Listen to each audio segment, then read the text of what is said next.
Bismillahirrahmanirrahim. Assalamualaikum warahmatullahi wabarakatuh. Selamat siang, salam sejahtera bagi kita sekalian. Shalom, salve om swastiastu, namo buddhaya, salam kebajikan. Yang saya hormati Jaksa Agung Republik Indonesia sebagai penyelenggara, Profesor S.T. Burhanuddin beserta seluruh jajaran Kejaksaan Agung yang hadir, PLT Wakil Jaksa Agung Republik Indonesia Profesor Asep Nana Mulyana, Jaksa Agung Muda Tindak Pidana Khusus Saudara Febri Adrian Syah, Jaksa Agung Muda Intelligence Profesor Reda Mantovani, Jaksa Agung Muda Pembinaan Saudara Hendro Dewanto, Jaksa Agung Muda Pengawasan Saudara Rudi Margono, Jaksa Agung Muda Perdata dan Tata Usaha Negara Profesor Narendra Jatna, Jaksa Agung Muda Pidana Militer Mayor Jenderal TNI Muhammad Ali Ridho. Yang saya hormati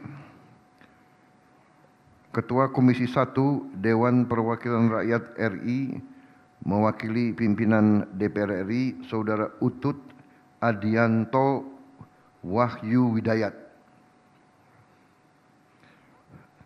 para Menteri Kepala Badan, Panglima TNI Kapolri, para utusan khusus Presiden, serta seluruh anggota Kabinet Merah Putih yang hadir. Menteri Pertahanan Jenderal TNI Purnawirawan Safri Samsudin, Menteri Sekretaris Negara Saudara Prasetyo Hadi, Menteri Energi dan Sumber Daya Mineral Saudara Bahlil Lahadalia, Menteri Keuangan Saudara Purbaya Yudi Sadewa, Menteri Lingkungan Hidup Saudara Jumhur Hidayat, Menteri Agraria dan Tata Ruang Saudara Nusron Wahid, Menteri Ketenagakerjaan Profesor Yasirli, Menteri Transmigrasi Saudara Muhammad Iftitah Surya Negara, Panglima TNI Jenderal TNI Agus Subianto, Kapolri Jenderal Polisi Listio Sigit Prabowo, Kepala Badan Pengawas Keuangan dan Pembangunan Saudara Muhammad Yusuf Ateh, Sekretaris Kabinet RI Saudara Teddy Indra Wijaya, Kepala Badan Pengaturan BUMN COO Danantara Saudara Doni Oskaria, Wakil Menteri Kehutanan Saudara Rohmat Marzuki Taufik, Utusan Khusus Presiden Bidang Pembinaan Generasi Muda dan Pekerja Seni Saudara Raffi Ahmad, PLT Kepala Badan Informasi Geospasial Saudara Muhammad Arif Syafi'i. Yang saya hormati seluruh anggota Satuan Tugas Penertiban Kawasan Hutan PKH. Hadir di sini Kepala Staf Umum TNI sebagai pelaksana Satuan Tugas PKH Letnan Jenderal TNI Richard Tampu-Bolon, Kabar Reskrim Polri Wakil Ketua II Pelaksana Tugas PKH Komisaris Jenderal Syahar Diantoro, para pimpinan perusahaan BUMN yang hadir, para undangan serta rekan-rekan pers yang saya hormati dan saya banggakan. Wah, ini banyak sekali nih nama-namanya. Saya kira tanpa mengurangi rasa hormat, saya langsung saja kepada inti sambutan saya.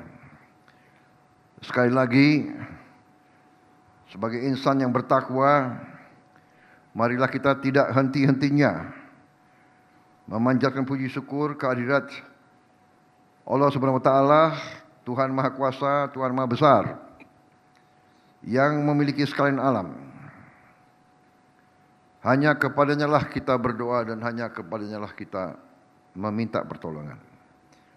Kita bersyukur atas segala karunia, atas kesehatan, kedamaian, dan segala kebaikan yang masih diberikan kepada kita, sehingga pada siang hari ini kita dapat berkumpul di Kejaksaan Agung Republik Indonesia untuk melaksanakan acara penyerahan dana administratif sebesar 10,2 triliun dan diserahkannya lahan kawasan hutan sebesar 2.373.000 hektar. Saudara-saudara sekalian, sekali lagi ada suatu kehormatan bagi saya dan juga suatu kebahagiaan untuk hadir dalam acara ini. Saya kira ini sudah acara yang kesekian kali. Sudah keberapa kali ini? Keempat kali ya. Keempat kali dengan total penyerahan berapa? 40 triliun, kurang lebih ya. Saya senang kalau diundang terus acara begini. Tiap undangan lihat secara fisik 10 triliun. Saya juga dapat bisikan bulan depan akan ada penyerahan 11 triliun katanya. Ya.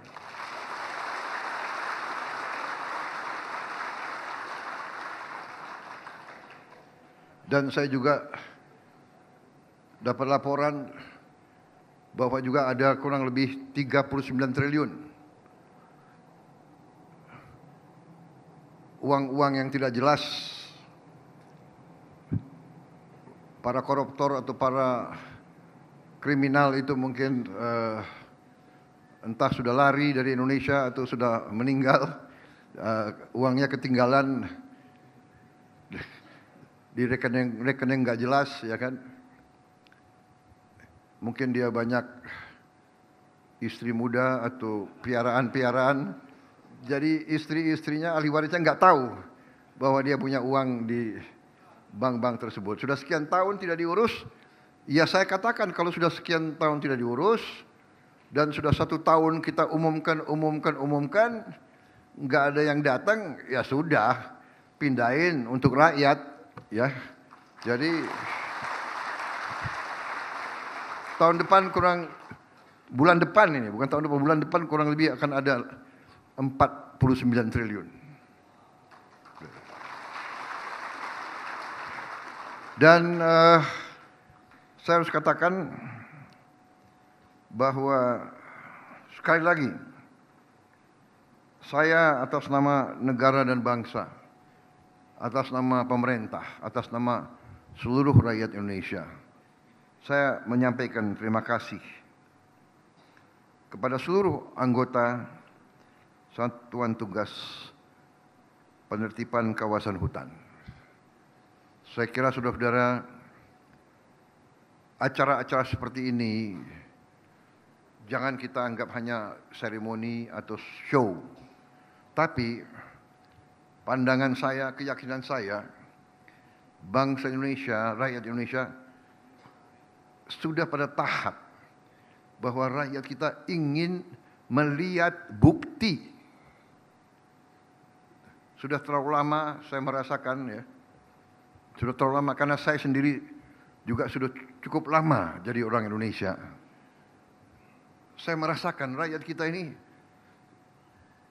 agak bosan kalau dengar sambutan-sambutan, wejangan-wejangan. Itu yang pengalaman saya. Jadi rakyat kita harus lihat, ini loh uang, hari ini 10 triliun. Saya baru keliling beberapa daerah terpencil, dapat laporan dari Menteri Kesehatan, Pak, kita punya 10.000 puskesmas. Sejak zamannya Pak Harto, 30 tahun, puskesmas tersebut belum pernah diperbaiki. 10.000, saya bilang kau butuh uang berapa untuk perbaiki 10.000? kira-kira satu puskesmas 2 miliar. Jadi kita butuh kurang lebih 20 triliun. Saudara-saudara, hari ini artinya kita bisa selesaikan 5.000 puskesmas. 10 triliun.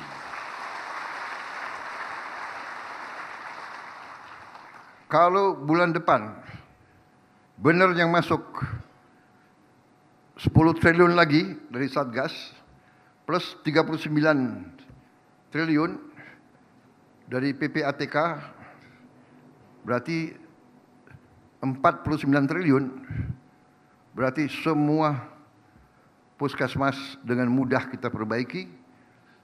Sekolah-sekolah yang belum diperbaiki bisa segera kita perbaiki. Di APBN tahun lalu kita sudah perbaiki 17.000 sekolah. Tahun ini sedang kita perbaiki 70.000 sekolah. Tahun depan kita akan perbaiki 100.000. Tahun depan lagi 100.000. Dan tahun depannya lagi kita juga selesaikan nanti semua madrasah dan sebagainya akan kita perbaiki, semuanya kita perbaiki dengan uang-uang yang kalau tidak kita selamatkan, uang-uang tersebut akan hilang dimakan para koruptor dan para maling-maling dan perampok-perampok tersebut. Jadi saudara-saudara, sekali lagi pekerjaan yang saudara-saudara laksanakan dilaksanakan oleh Satgas PKH, Kejaksaan, Kepolisian, TNI, BPKP, PPATK, semuanya ini sekarang kita buktikan kepada rakyat bahwa kita bertekad untuk mengamankan dan menyelamatkan kekayaan negara dimanapun itu berada. Bumi dan air dan semua kekayaan alam yang terkandung di dalamnya itu perintah Undang-Undang Dasar 1945 harus dikuasai negara. Ini bukan gagasannya Prabowo Subianto. Ini bukan sesuatu yang kita karang, ini adalah perintah pendiri bangsa Indonesia. Dan marilah kita sebagai generasi penerus, marilah kita, hai anak-anak muda, marilah kita jujur kepada orang tua kita. Marilah kita faham dan mengerti dari mana kita berasal. Bapak-bapak kita, kakek-kakek kita dijajah ratusan tahun.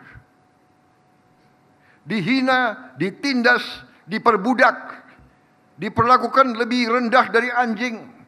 Hidup dalam kesulitan, kemelaratan, kemiskinan.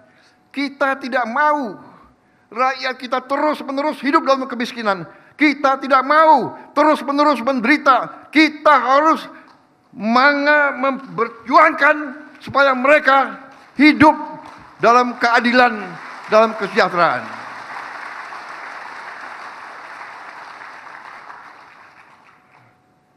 Bagaimana kita mau hidup sejahtera kalau kekayaan kita diambil tiap hari? Mengalir keluar, tidak tinggal di Republik Indonesia. Saudara-saudara sekalian, perjuangan ini adalah perjuangan yang mulia, yang suci. Kita berada di jalan yang benar. Kita menyelamatkan masa depan Indonesia. Kita menyelamatkan anak-anak dan cucu-cucu kita. Kita tidak memandang kita berasal dari suku mana, agama mana, golongan mana, partai mana. Kita semua adalah anak-anak Indonesia. Dan Indonesia sekarang, sebagaimana setiap kelompok manusia, rakyat Indonesia dalam hatinya akan menentukan sikap, akan memilih berada di pihak yang benar atau berada di pihak yang merampok kekayaan, yang mencuri kekayaan, yang merampas hak-hak rakyat. Rakyat Indonesia akan menentukan sikap. Dan kita mengerti bahwa mereka faham, bahwa mereka menyaksikan tiap hari kekayaan Indonesia dicuri, diambil. Ini harus berhenti dan kita akan berjuang keras untuk hentikan itu dengan segala risiko. Saya paham Satgas PKH bukan Satgas yang sekarang disukai. Banyak yang tidak suka sama kalian. Yaitu bandit-bandit perampok itu nggak suka sama kalian. Ya tinggal kamu takut sama mereka atau kamu bela rakyat, tergantung kamu. Tapi saya lihat prestasi kalian. 4 kali saya diundang atas nama rakyat. Saudara menyetor. Padahal ini baru sekelumit kekayaan yang berhasil kita selamatkan. Perjuangan masih susah. Masih ratusan triliun. Masih ribuan triliun yang harus kita selamatkan. Pertanyaan nanti banyak pihak, apakah bisa? Jawabannya adalah bukan apakah bisa. Jawabannya adalah harus bisa.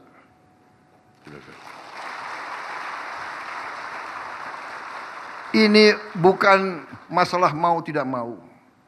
Ini bukan masalah kita cari popularitas, bukan. Ini bukan, pemerintah Prabowo sok populis, tidak. Ini adalah masalah survival.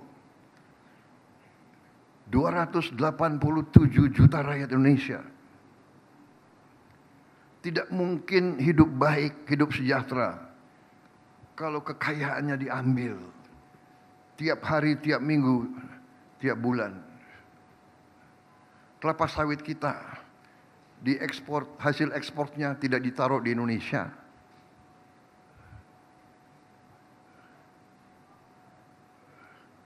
Batu bara kita dijual, diekspor, hasil ekspornya tidak ditaruh di Indonesia.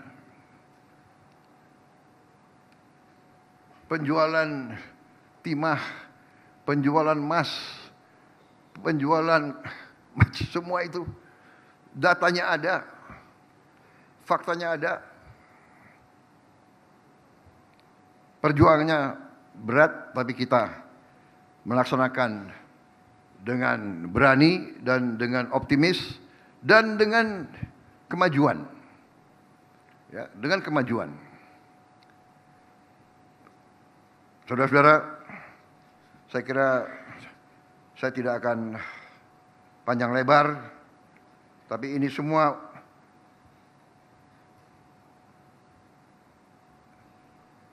adalah bukti kepada rakyat.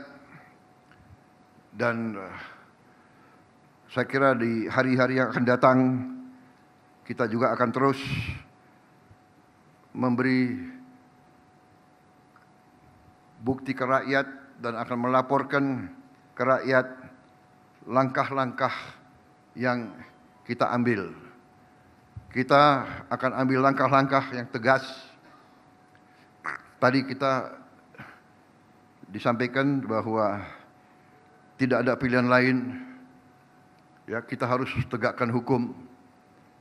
Kita harus meyakinkan bahwa negara hadir.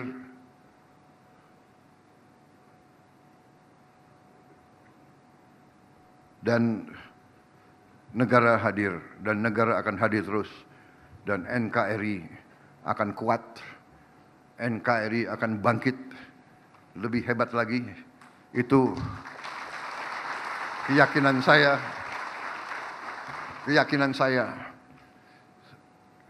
Fakta data ada di kita, saudara-saudara sekalian. Yang Maha Kuasa telah memberi karunia yang luar biasa kepada kita.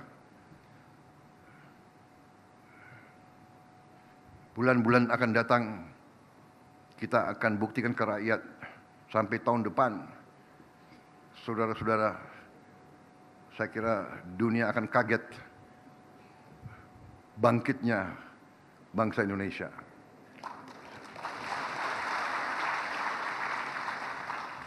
Kita jangan euforia, kita tidak boleh sombong. Ilmu nenek moyang kita semakin berisi, semakin menunduk.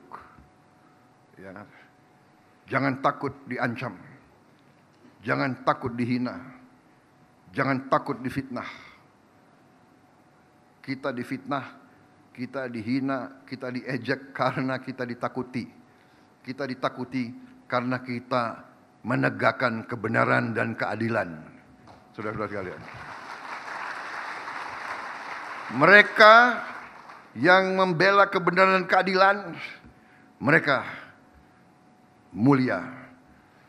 Kalaupun kita gugur, janganlah pernah takut gugur, karena itu satu-satunya kepastian di dunia ini. Kita pasti akan dipanggil oleh Maha Kuasa. Tinggal kapan dipanggil. Dan saudara-saudara, panggilannya itu tidak nomor urut. Tidak dengan azas senioritas, tidak. Ya. Yang di belakang-belakang jangan senyum-senyum. Gak apa-apa, ya kan? Biasanya orang yang sangat baik itu yang dipanggil duluan. Ya, benar kan? Hah? Benar.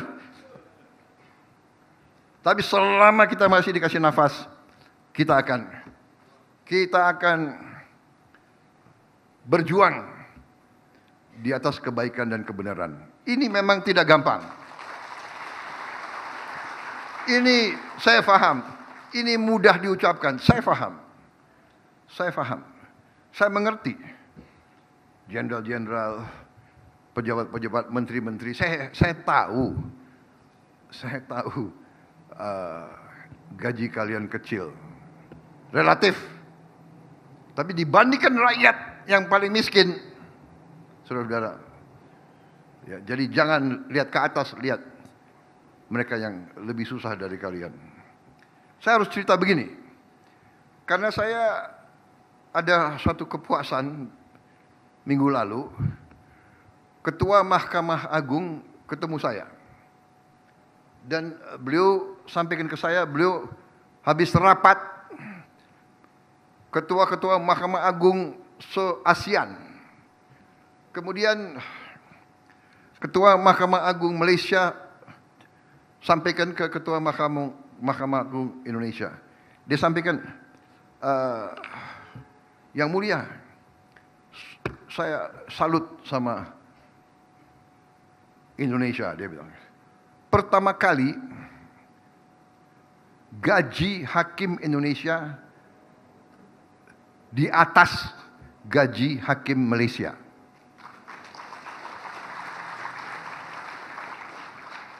Dan gaji hakim paling junior Indonesia, ceritanya ya,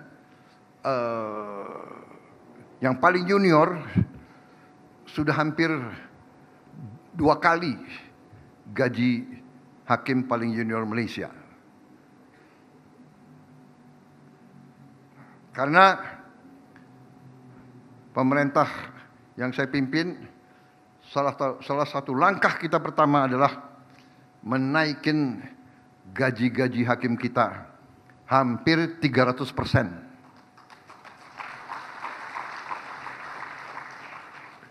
Saya maunya 300%. Tapi Menteri Keuangan hanya setuju 280%. Oke lah. Tapi kita sudah lompat.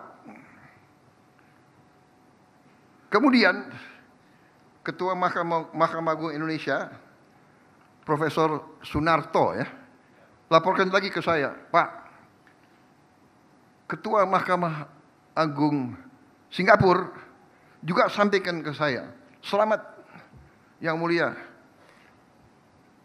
penghasilan Anda sekarang, penghasilannya Ketua Mahkamah Agung Indonesia sudah di atas penghasilannya Ketua Mahkamah Agung Singapura. Disampaikan dalam hati, oke juga kita nih ya. Kenapa? Karena saya percaya dan yakin masalah korupsi, masalah ketidakadilan itu harus diselesaikan di yudikatif. Karena itu hakim-hakim kita harus kita hormati, harus dipilih dengan baik, dan harus dikasih penghasilan yang cukup supaya hakim-hakim kita tidak bisa disogok. Saya juga sudah instruksikan Menteri Perumahan Rakyat untuk membuat rumah jabatan untuk semua hakim. Karena ternyata walaupun penghasilannya sudah naik signifikan, uang saku untuk rumah 1 bulan untuk gaji, untuk rumah, kalau tidak salah 1,5 juta rupiah. Padahal hakim itu juga penugasan. Kadang-kadang harus di kabupaten ini, kadang-kadang harus pindah ke provinsi ini. Jadi kita sekarang, dan hakim itu kurang lebih hanya ada sekitar 8.900. Jadi saya kira mampu kita untuk memberi rumah jabatan yang layak. Akhirnya Ketua Mahkamah Agung menyampaikan ke saya, Pak, terima kasih perhatian Bapak kepada hakim-hakim. Tapi ternyata Pak, di pengadilan-pengadilan kami masih punya petugas-petugas lain. Panitera belum naik Pak gaji mereka. Habis itu ada staf, ada tata usaha. Ya, oke, saya mengerti. Saya paham. Menteri Keuangan cari uang untuk semua petugas pengadilan harus juga naik gajinya, ya. Dan cabang-cabang lain dari pemerintahan jangan iri sama yudikatif. Kita harus bikin yudikatif kita tempat rakyat mendapat keadilan. Dan itu saya pesankan kepada Ketua Mahkamah Agung. Saya pesankan kepada semua hakim-hakim. Ingat, putusan-putusanmu akan dinilai oleh rakyat. Putusan-putusanmu akan dipelajari. Dan masyarakat kita dan rakyat kita sudah tidak bodoh. Mereka akan lihat, mereka akan merasakan ketidakadilan. Jadi yudikatif kita perbaiki, kemudian eksekutif yang lain kita juga akan perbaiki semuanya. Kalau kekayaan negara bisa kita kendalikan, akan cukup banyak uang untuk kita perbaiki semua sendi-sendi NKRI, saudara-saudara sekalian. Nyatanya sekian puluh tahun puskesmas tidak diperbaiki, kita perbaiki. Dalam 2 tahun ini semua puskesmas kita perbaiki. Berapa puluh tahun sekolah-sekolah tidak diperbaiki, kita perbaiki semua sekolah Indonesia.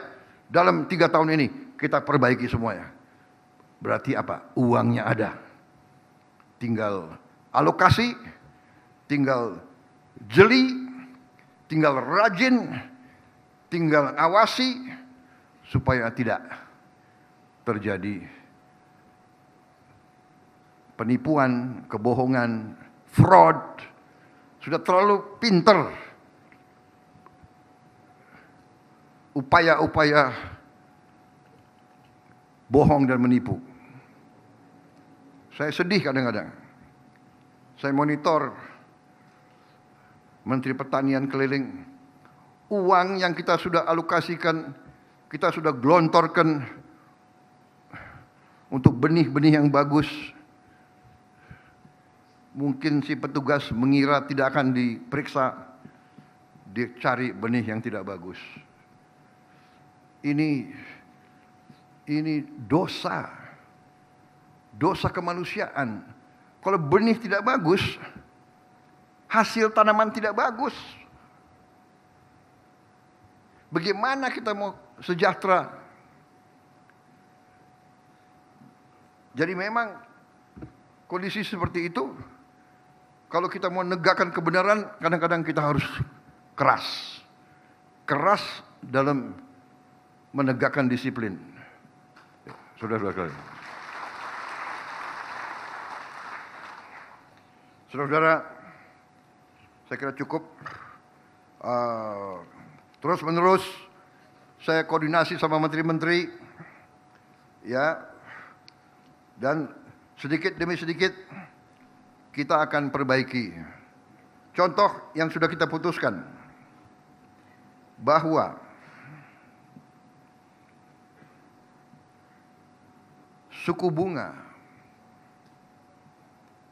dalam program Permodalan Nasional Madani, ya, PNM Mekar, membina ekonomi keluarga sejahtera, itu yang apa itu, kredit super mikro, kredit super mikro 2 juta, 3 juta, 5 juta, 10 juta rupiah. Mereka dikenakan bunga 24%. Padahal pengusaha-pengusaha besar kalau ke bank mungkin dapat 10%, 9%. Iya, Pak Rosan. Hah? Berapa? 9%? Hah? 9. Bayangkan, orang kaya dikasih 9%. Orang miskin 24%. Ini negara Pancasila, saya tidak paham. Saya kumpul Menteri Keuangan, kumpul Menteri-Menteri Ekonomi, kumpul dengan Danantara, ya. Saya instruksikan, ini keputusan politik saya sudah ambil, bahwa bunga untuk Permodalan Nasional Madani untuk kredit keluarga prasejahtera dari 24% kita turunkan harus di bawah 10%, harus di bawah 9%. Harus di bawah 9%. Dan antara bisa? Bisa. Berapa persen? Berapa? 8%. Kamu sengaja pilih angka 8. Kenapa enggak 7%? Ya udah, pokoknya harus di bawah 9%. Ya. Masa orang miskin bayar bunganya lebih besar dari orang kaya?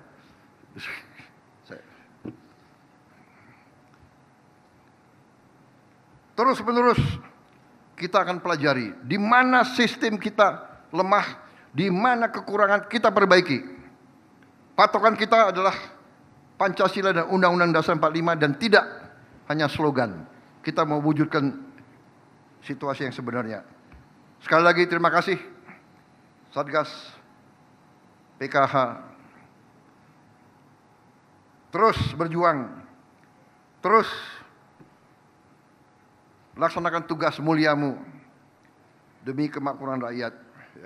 Semua pejabat dari semua KL cari jalan untuk perbaiki sistem. Kurangi ketidakefisiensi. Permudah perizinan, jangan persulit. Pengusaha-pengusaha juga mengeluh. Mereka mau bekerja dan mereka mau investasi, tapi kadang-kadang nunggu izin itu 1 tahun, 2 tahun. Sedangkan di negara lain 2 minggu. Kita harus mengacu kepada negara tetangga. Kalau mereka bisa keluarkan izin dalam 2 minggu, kenapa kita 2 tahun? Regulasi, sederhanakan. Kecenderungan regulasi adalah inisiatif dari birokrat-birokrat untuk, terus terang saja saya sampaikan, untuk cari peluang. Ada yang nanti minta kickback, minta uang supaya izinnya dipercepat keluar. Sudah kita sederhanakan, ada KL-KL yang bikin lagi peraturan menteri, peraturan teknis, peraturan ini. Ya saudara-saudara, Menseknek, saya minta nanti dikumpulkan pakar-pakar, bikin satgas khusus untuk mempercepat deregulasi. Sederhanakan, ya, jangan persulit. Para pengusaha harus dibantu, harus didukung. Yang nakal kita tertibkan, tapi yang baik, yang benar-benar mau bekerja, ya harus dibantu. Banyak investor juga dari luar negeri mengeluh. Di Indonesia sering perizinannya lama sekali dan banyak sekali.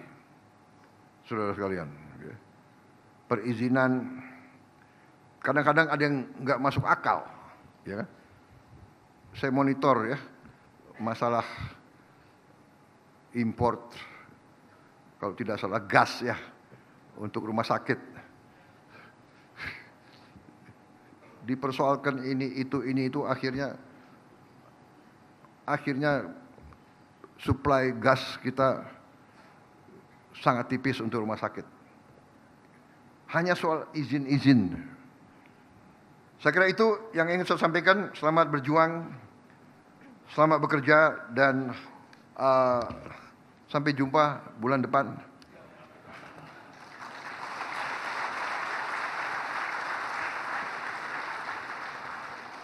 Ya, semua pihak sekarang kita benahi diri kita perbaiki diri kita semuanya. Ya. Percaya sebentar lagi uang kita cukup. Ya. Nyatanya hanya dengan alokasi begini-begini kita sudah bisa berbuat banyak. Dan kita akan berbuat lebih dari sini. Wassalamualaikum warahmatullahi wabarakatuh. Salam sejahtera bagi kita sekalian. Shalom, salve, om, santi, santi, santi, om. Namo Buddhaya. Salam kebajikan. Merdeka! Terima kasih. Demikian rangkaian acara penyerahan hasil denda administratif dan lahan kawasan hutan selesai. Jelajahi cara baru mendapatkan informasi. Download Metro TV Extend sekarang.